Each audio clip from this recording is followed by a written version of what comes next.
សួស្តីបងប្អូនបាទសុខសប្បាយហើយឆ្នាំថ្មីស្រីមហាប្រសើរជូនពរបងប្អូនទាំងអស់គ្នាចូលឆ្នាំថ្មីប្រពៃណីខ្មែរយើងហើយសង្ឃឹមថាហើយធ្វើដំណើរចិត្តឆ្ងាយគឺសុខសប្បាយទាំងអស់គ្នាបាទហើយសូមចូលមកលេង YouTube ម្ដងបង្កើតយូរហើយមិនដែលលេងទេយើងធ្វើសេវាកម្មផ្នែកចំណាត់ទ្រព្យតែអត់ដែលបានហោះបញ្ចូលបងប្អូនអត់ដែលបានហោះបញ្ចូលសោះក្នុងចំណាត់ទ្រព្យហ្នឹងណានៅក្នុង YouTube ហើយចឹងចាប់ឆ្នាំថ្មីទៅលេង YouTube បងប្អូនដែលចង់បានព័ត៌មានណាខ្ញុំនឹងទម្លាក់ចូលក្នុង YouTube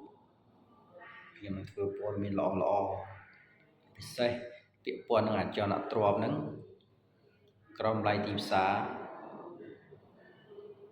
ជូនបងប្អូនដើម្បីបងប្អូនបានជាព័ត៌មានក្នុងការធ្វើសេចក្តីសម្រេចចិត្តទិញអចលនទ្រព្យរបស់ហ្នឹងខ្ញុំបានធ្វើកិច្ចការនេះ 5-6 ឆ្នាំទៅនៅចំណាត់ទ្រព្យហ្នឹងឬវិស័យចំណាត់ទ្រព្យដែលបច្ចុប្បន្ននេះទោះបីស្ថានភាពស្ងប់តែមិនប្រកាសថាទឹកស្ងប់អត់ត្រីធំទេបងប្អូនបាទអញ្ចឹងយើងនឹងជជែកគ្នាច្រើនហើយអ្វីដែលសំខាន់ខ្ញុំនឹងផ្ដល់ជូនរាល់អចលនទ្រព្យដែលខ្ញុំបានដាក់លក់ព័ត៌មានលម្អិតខ្ញុំនឹងដាក់ចូលមក YouTube បងប្អូនណាចឹងបងប្អូនដែលឃើញក្នុងការផ្សព្វផ្សាយឬនៅលើ Facebook TikTok Instagram LinkedIn អីគឺគ្រាន់តែជា content សម្រាប់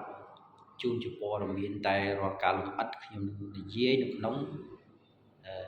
YouTube របស់ខ្ញុំរាល់ property រាល់អចលនទ្រព្យមួយដែលល្អដើម្បីបងប្អូនព័ត៌មានកាន់តែច្បាស់ហើយនឹងលម្អិតបងប្អូនណាជួយបងប្អូនចាំតាមដានអស់គ្នាអំពី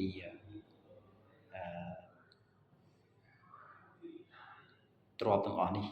យើងនឹងមានសម្រាប់ជូនបងប្អូននៅថ្ងៃអនាគតខាងនេះអញ្ចឹងសូមបងប្អូនជួយគាំទ្រហើយមានព័ត៌មានអាចសួរនៅក្នុងនេះបានបងប្អូនណាចង់សួរព័ត៌មានទាំងតម្លៃទ្រព្យចង់តាក់ទងដាក់ទ្រព្យលក់អីអាច comment មកក្នុងនឹងបានដូចគ្នាបាទអញ្ចឹងនេះគឺជាព័ត៌មានជូនបងប្អូនហើយយើងនឹងសហការគ្នាឲ្យល្អដើម្បីធ្វើយ៉ាងណាជួយទិញចំណាត់ទ្រព្យបងប្អូនលក់អត្រាបងប្អូនបានជោគជ័យទៅតាមបំណងដែលបងប្អូនប្រាថ្នាបាទសូមអរគុណ